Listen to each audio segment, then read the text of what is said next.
السلام علیکم ورحمۃ اللہ وبرکاتہ۔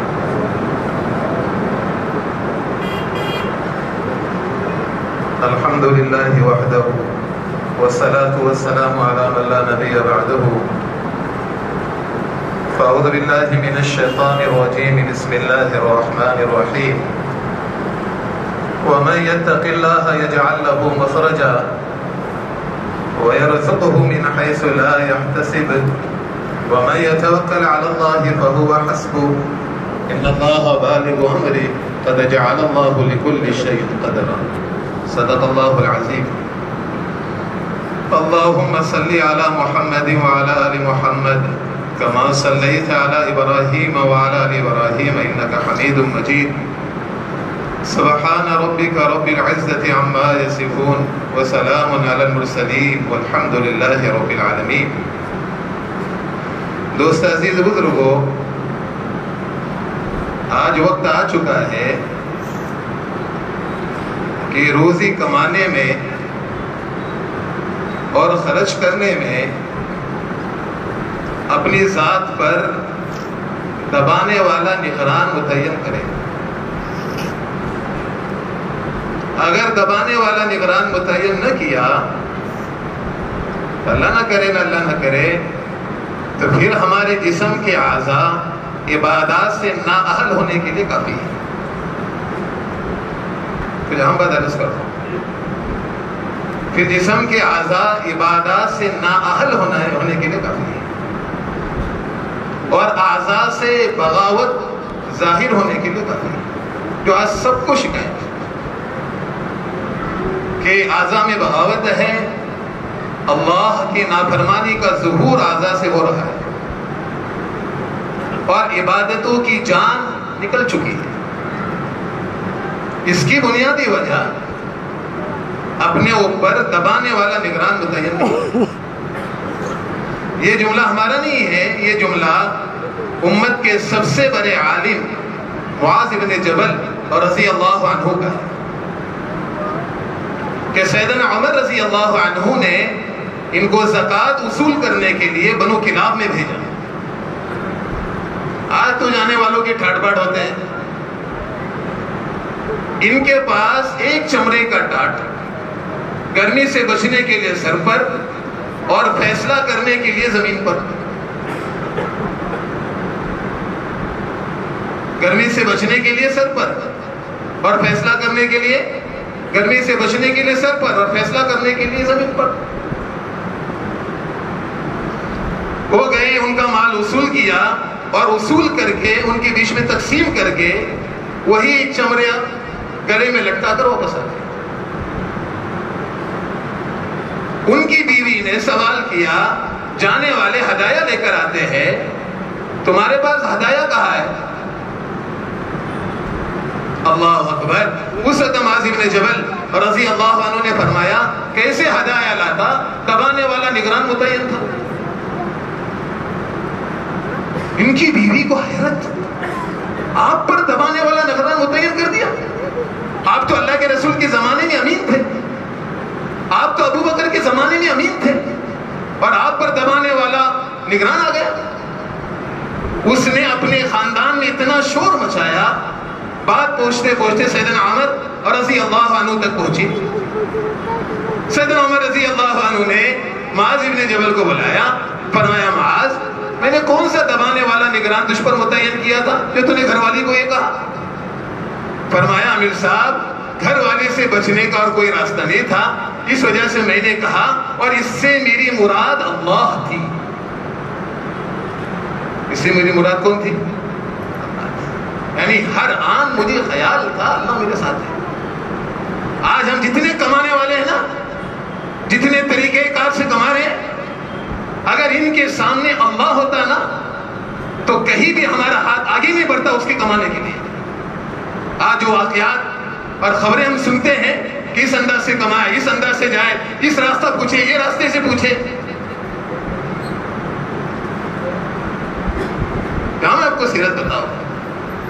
جسم صحت مند رکھو اور خون پاک رکھو۔ یہ بھی جملے بندے کی نہیں ہے، یہ تو حیات الصحابہ کے ٹکڑے ہیں جو آپ کے سامنے عرض کر رہا ہوں۔ جسم صحت مند رکھو اور خون پاک رکھو. اگر خون پاک نہ رہا، بقول مولانا یوسف صاحب رحمۃ اللہ علیہ کے، پھر یہ آنکھیں حرام پر اٹھیں گے اور حلال پر جھک جائیں گے. سب کو شکایت ہے کہ آنکھیں حرام پر اٹھ رہی ہے اور اس کی خبریں. حضرت نے کہا اس کی بنیادی وجہ یہ ہے کہ سب سے باریک رگیں آنکھوں میں ہیں. جب خون دوڑنا شروع ہو جاتا ہے حرام کمائیوں سے تو یہ آنکھیں حرام پر اٹھ جاتی ہے اور حلال پر جھک جاتی ہے. اور یاد رکھنا جب یہ حلال پر جھکنا شروع ہو جائیں گی تو طلاق کے واقعات شروع ہو جائیں گے. مجھے کچھ عرض کرنا آپ سے. سیدنا عمر رضی اللہ عنہ نے عمر بن سعیدی کو حمص بھیجا. 1 سال تک نہ کوئی خراج آیا نہ ان کی کوئی خبر آئی. سیدنا عمر نے خط لکھا کہ جیسے ہی میرا خط آپ کے ہاتھ میں آئے، جس حال میں آپ ہو اس حال میں مدینہ آ جانا. یہ فجر کی نماز پڑھا کر باہر نکل رہے تھے اور خط ہاتھ میں آیا. صحت مند جسم کس کو کہتے ہیں؟ یہاں سے اس کی تفصیل شروع ہوگی. ایک تھیلا اس کے کونے پر لوٹا لٹکا دیا اور ڈال دیا اور وہاں سے مدینہ پیدل. ہم لوگ گئے تھے بلاد شام، تو ہماری فلائٹ تھی سعودی عربیہ کے لیے. تو میں نے دیکھا 2 گھنٹے 5 منٹ کی فلائٹ تھی اور یہ وہاں سے پیدل چلے گئے. سیدنا عمر رضی اللہ عنہ کے سامنے آ کر کھڑے ہو گئے. عرب کی گرمی کی وجہ سے پورا جسم کالا، بال بکھرے ہوئے، پرا گندہ حالی، بال بڑھ چکے تھے. سیدنا عمر نے کہا یہ کیا ہے؟ عمر بن سعیدی نے کہا جسم صحت مند ہے اور اندر دوڑنے والا خون پاک ہے. سیدنا عمر نے کہا کیا بات ہے، اس کا مطلب کیا ہے؟ فرمایا ایک یہ لوٹا ہے،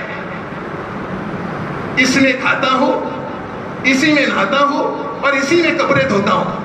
اور ایک پیالہ ہے، فرمایا اسی سے وضو کرتا ہوں اور اسی سے پانی پی لیتا ہوں. یہ میری کل کائنات ہے جو آپ کے پاس لے کر آیا ہوں. اس کو کہا کہ صحت مند جسم ہے. سیدنا عمر نے کہا مال کہاں ہے؟ اور کون سا مال؟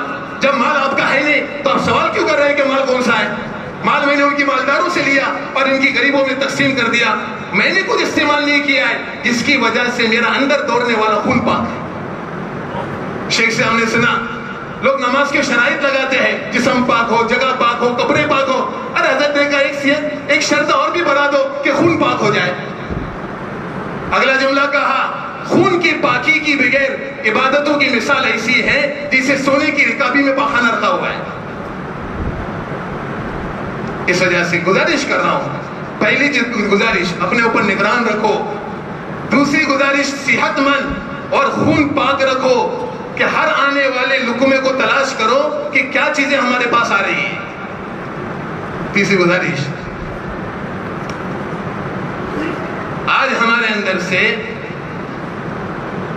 کمال احتیاط ختم ہو گیا. ہم سمجھتے ہیں کہ زیادہ کمانے میں برکت ہے. اس کا نام برکت ہے؟ زیادہ کمانے میں برکت ہے؟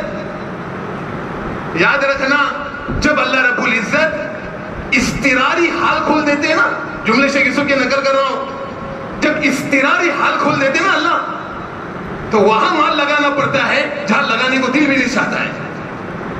کہ تم نے احتیاط نہیں کیا نا، تم کو اضطراری مجاہدوں میں اللہ ڈالیں گے، وہاں مال لگائیں گے جہاں اللہ کی ناراضگی ہوگی. کیا بتاؤ، کمال احتیاط سناتا ہوں. مجھے سمجھ میں نہیں آتا کہ یہ مال کس کو دینا ہے. اگر گھر والوں کو دینا ہے تو سنت کیا ہے وہ بھی تو دیکھ لو. اپنی ذات پر استعمال کرنا ہے اس کی کیا سنت ہے وہ بھی دیکھ لو. اپنے اولادوں کو دینا ہے اس میں کیا سنت ہے وہ بھی دیکھ لو. پوری کتاب ایسی بڑی پڑی ہوئی ہے. لیکن بہت افسوس ہے آج، کوئی بولتا 4، کوئی بولتا 5، کوئی بولتا 3، کوئی بولتا کیا. اللہ اکبر. میں بہت غور سے دیکھ رہا تھا مالدار صحابہ کی زندگیاں. سیدنا عمر رضی اللہ عنہ ایسا شخص جس کے بارے میں امی عائشہ رضی اللہ عنہ فرمایا کرتی تھی کہ اپنی مجالس میں سیدنا عمر کے تذکرے کیا کرو تو جس طرح درود پاک مجلس کی رونق کو بڑھاتا ہے اس طرح ان کی تذکرے فرمایا مجلس کی رونق کو بڑھاتی ہے. دوسرا جملہ ابن عباس رضی اللہ عنہ نے فرمایا کہ جہاں سیدنا عمر کا تذکرہ ہوگا وہاں اللہ کے عدل کا تذکرہ ہوگا. بیمار ہو گئے. چھوٹے مالک نہیں ہے. بقول سے کیسے رحمت اللہ علیہ کے پورے سعودی عربیہ کے، پورے یمن کے، پورے بحرین کے، پورے عراق کے، پورے مصر کے، پورے ایران کے، پورے جارڈن کے مالک ہیں. یعنی ان کی حکومت کا دائرہ اتنا وسیع ہے، لیکن بیمار ہو گئے. اطباء نے کہا آپ کو شہد پینا ہے، لیکن پورے مدینے پاک میں شہد نہیں ہے. لیکن بیت المال میں ایک شیشی شہد کی رکھی ہوئی ہے. کیا اپنا پاور استعمال کیا؟ لاؤ بوتل لاؤ میں پی لیتا ہوں. منبر پر آئے اور منبر پر آنے کے بعد اہل مدینہ سے کہا اے اہل مدینہ میں بیمار ہوں، اطباء نے مجھے شہد پینے کے لیے کہا ہے لیکن پورے مدینہ میں شہد نہیں ہے، کیا آپ اجازت دیتے ہو میں شہد استعمال کروں؟ پورے مدینہ نے اجازت دی. تب سیدنا عمر رضی اللہ عنہ نے وہ شہد استعمال کیا. کیا ہو گیا اللہ جانے. اتنی باتیں ہیں حیات الصحابہ میں. زندگی کی لائف اتنی آگے بڑھا دی ہے کہ حلال طریقے سے وہ نہ آئے تو حرام طریقے سے لے لو. حضرت علی رضی اللہ عنہ کے سامنے فالودہ پیش کیا. یاد رکھنا اس وقت فالودہ پیش کیا ہے کہ وہ خلیفۃ المسلمین ہے. ایسا اس کا رنگ دیکھ کر 3 باتیں کہی. پہلا جملہ تو کتنا لذیذ ہوگا، دوسرا کہا تو کتنا خوشبودار ہے، ساری چیزیں. لیکن اگلا جملہ کیا کہا؟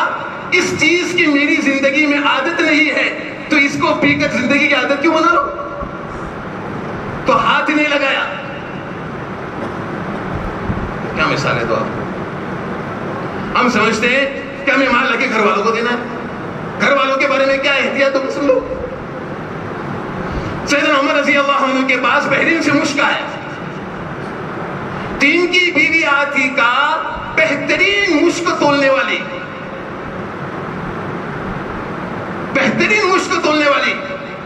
تو سیدنا عمر رضی اللہ عنہ نے اتنا یہ کہا کوئی ہے جو مجھے مشک تول کر دے. میں ان کی بیوی حضرت عتیقہ نے کہا میں مدینہ میں سب سے بہترین مشک تولتی ہوں، آپ مجھے دے دو میں تول لیتی ہوں. سیدنا عمر نے اعراض کر لیا. انہوں نے دوبارہ کہا تو کیا کہا معلوم ہے؟ جب تو تولیں گی نا تو تولنے کے بعد تیرے ہاتھ پر جو لگیں گا نا وہ حصہ میرے گھر میں زیادہ آئے گا. اگلا جملہ کہا تولنے کے بعد تو کن پٹی پر ہاتھ ڈالے گی اور تولنے کے بعد تو گردن پہ ہاتھ ڈالے گی، اتنا حصہ تیرے حصے میں زیادہ آئے گا، یہ مجھے پسند نہیں ہے.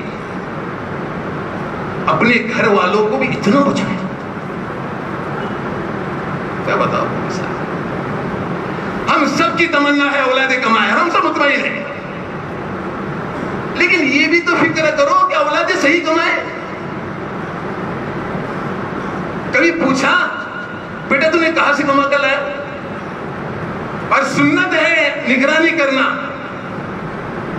مثالیں ساری دے کر عرض کرو، اللہ معاف کرے. سیدنا عمر رضی اللہ عنہ بازار آئے، دیکھا کہ بازار میں موٹی تازی اٹھنیاں کھڑی ہیں. اس کے قریب آ کر پوچھا یہ اٹھنیاں کس کی ہے؟ ان کے بیٹے ابن عمر رضی اللہ عنہ قریب آئے کہ ابا یہ اٹھنیاں میری ہے. فرمایا کہ بہت موٹی تازہ ہے. فرمایا ابا جان کمزور خریدے تھے، کھلا پلا کر اس کو موٹا کیا ہے تاکہ زیادہ نفع حاصل کروں گا. سیدنا عمر رضی اللہ عنہ نے پہلا سوال کیا بتا یہ چرنے کہاں جاتے تھے؟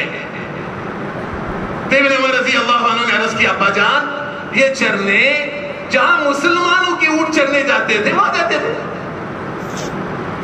دیکھو یہ خیال ہے سیدنا عمر کا. کیا جملہ کہا کہ بیٹا جب تیرے اونٹ مسلمانوں کی چراگاہ میں آتے ہوں گے تو مسلمانوں کی چراگاہ کے جو چرواہ ہوں گے وہ آپس میں کہتے ہوں گے امیر المومنین کی بیٹی کے اونٹ آئے ہیں، اس کو زیادہ کھلاؤ، اس کو زیادہ پلاؤ. تیرے اونٹوں نے عام مسلمانوں کا حق مارا ہے. جس قیمت پر تو نے خریدا وہ تیرے ہے اور نفع بیت المال ہے. اور جا کر ساری رقم کہاں جمع کر دی. اس وجہ سے میں حید الصحابہ پڑھ رہا تھا. تیسرا اصول، آج کل ہم کو پیسے نا اسکیموں میں چاہیے اور کہاں لے گئے ساری اسکیمیں اللہ ہی جانے.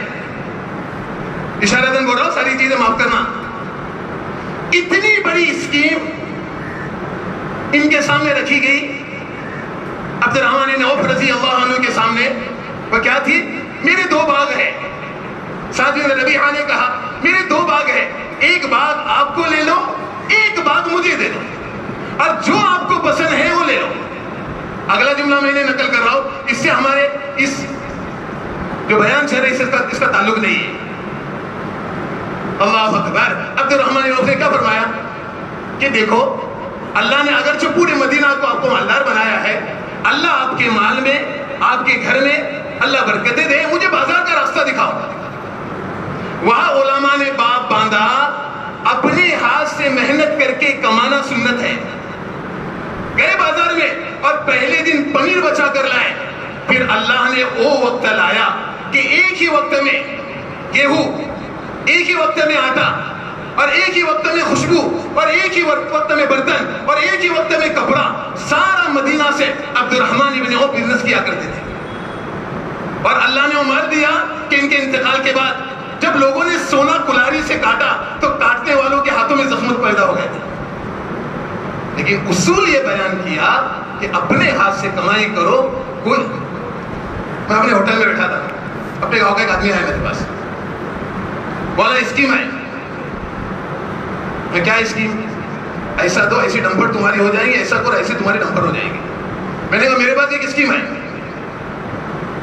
تمہارا کون سی اسکیم؟ بغیر کمائی کے مال اور بغیر مال کی نعمتیں.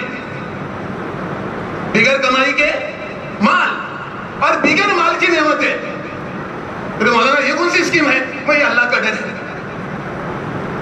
یہ کیا ہے؟ اللہ کا ڈر ہے. اس ڈر پر اب آ جاؤ, اللہ بغیر کمائی کے مال دیں گے, اور بغیر مال کے اللہ. میں ہے تو صحابہ پڑھ رہا تھا, آتے آتے ابو امامہ باہلی کو 1 درہم فقیر کو صدقہ دیا, دوسرا درہم فقیر کو صدقہ دیا, تیسرا درہم فقیر کو صدقہ دیا, اور اگلی سنت پڑھنے میں آئی اگر کچھ نہیں رہا تو پیاز دے دیا, کچھ نہیں رہا تو کھجور دے دیا, لیکن کسی فقیر کو گھر سے واپس نہیں بھیجا. تو آخری درہم دے دیا. تو ان کی جو باندھی تھی وہ کرسچن تھی, گلے میں زنور لٹکاتی تھی. غصے میں آ کر کہا سب دے دیا, اب روزہ کس سے چھوڑیں گے آپ؟ انہوں نے میری بات کی طرف توجہ نہیں کی, سوئے, اور ظہر کی نماز کے بعد دمشق کی مسجد میں گئے اور عشاء تک تعلیم میں مشغول رہے. میرے دل میں آیا چلو روزے دار آدمی ہے, میں نے پڑوسن سے قرض لے لیا اور چراغ جلایا اور کھانا بنا دیا. اتنے میں چراغ کے بہانے بستر درست کرنے گئی تو ان کے گدے کے نیچے 300 درہم ملے. جب یہ واپس آئے فرمایا تم نے مجھ سے چھپایا کہ اللہ نے آپ کو اتنا مال دیا ہے؟ کون سا مال؟ تو یہ مال. حیرت سے دیکھ رہے تھے اور اللہ کی تعریف کر رہے تھے. فرمایا مجھے مال اللہ نے اپنے خزانے سے دیا. کہ بغیر کمائی کے مال دینے والی ذات اللہ کی ہے. اس وجہ سے آپ سے سب سے عرض کر رہا ہوں, انتہائی مال کمانے میں چوکنا پن, احتیاط برتے, اسی میں اللہ نے برکت اور عافیت اللہ نے رکھی ہے. اللہ تعالیٰ مجھے اور آپ کو مدد. Subscribe now and press the bell icon. Never miss an update.